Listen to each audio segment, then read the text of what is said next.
Hello friends, welcome to বর্ণালী রান্নাঘর। আজকের পর্বে আমি একেবারে মুচমুচে একটা টেস্টি চিড়ে ভাজা রেসিপি নিয়ে হাজির হয়েছি। আর এই চিড়ে ভাজাটা বানাতে আমি একটুও তেল ইউজ করব না। খুবই টেস্টি রেসিপি, আবার হেলথও ঠিক রাখবে। চলুন তাহলে আজকের এই চিড়ে ভাজা তেল ছাড়া বানিয়ে ফেলি। এই চিড়ে ভাজাটাকে আপনারা প্রায় 1 মাসেরও বেশি এয়ারটাইট কন্টেনারের মধ্যে স্টোর করতে পারবেন। সবার প্রথমে আমি একটা কড়াইয়ের মধ্যে কাঁচা চিনেবাদাম দিয়ে লো টু মিডিয়াম ফ্লেমে ভালো করে রোস্ট করে নিচ্ছি। যখন দেখা যাবে বাদামটা একটু ফেটে ফেটে গেছে, তখন বুঝতে হবে রোস্ট হয়ে গেছে, কড়াই থেকে নামিয়ে নিতে হবে।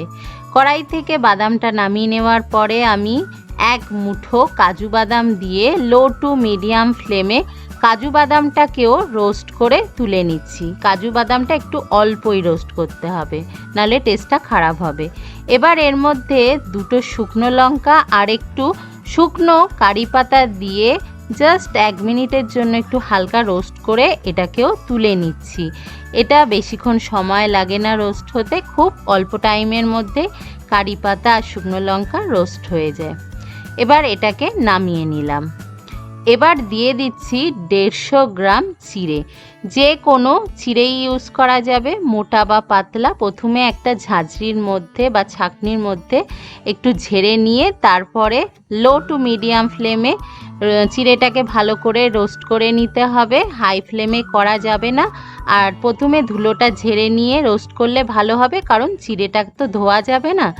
চিড়েটা যখন দেখবেন হালকা এইরকম একটু কালার চেঞ্জ হয়েছে, তার মানে চিড়েটা রোস্ট করা হয়ে গেছে। সঙ্গে সঙ্গে অন্য একটা বোলের মধ্যে এটা নামিয়ে রাখতে হবে, না হলে চিড়েটা পুড়ে যাবে।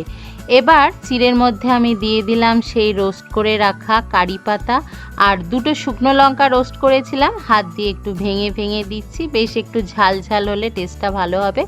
কারি পাতাটাও মচমচে হয়ে গেছে, হাত দিয়ে ওটাকেও গুঁড়ো করে দিয়ে দিচ্ছি। আর দিয়ে দেব আমি সেই আগের থেকে রোস্ট করে রাখা চিনেবাদামগুলোও দিয়ে দিচ্ছি। আর এখানে আমি 4 টেবিল স্পুন দোকান থেকে কিনে নেওয়া ঝুরি ভাজা দিচ্ছি। আর 2 চা চামচ আমি চাট মশলা দিয়ে দিলাম। ভালো করে মিক্সড করে দিচ্ছি এটাকে। এর মধ্যে আলাদা করে নুন দেওয়ার দরকার নেই, কারণ চাট মশলার মধ্যে একটু নুন থাকে, তাই আলাদা নুন দিলে স্টোর করাও যাবে না, নুনটা বেশিও হয়ে যায়। এবার একটা ছড়ানো প্লেটের মধ্যে রেখে এটাকে আমি রুম টেম্পারেচারে আনবো। ঠান্ডা করে নেওয়ার পরে এয়ারটাইট কন্টেনারে ভরে রেখে দেবো। আর এটা 1 মাসেরও বেশি ভালো থাকবে। যখন হালকা ফুলকা একটু খিদে লাগে, তখন ভাজাভুজি না খেয়ে এই রকম তেল ছাড়া যদি সুন্দর একটা চিড়ে ভাজা বানিয়ে নেওয়া যায়, তাহলে খুবই ভালো হয়। অবশ্যই আমার আজকের এই তেল ছাড়া চিড়ে ভাজাটা বানান। আর আপনাদের কেমন লেগেছে সেটা আমাকে কমেন্ট করে জানাতে ভুলবেন না। আর নতুন কোনো রেসিপি রিকোয়েস্ট থাকলে সেটাও আমাকে কমেন্ট করে জানান। ভিডিওটা দেখার জন্য সবাইকে অনেক ধন্যবাদ। ভালো খান, সুস্থ থাকুন। বাই।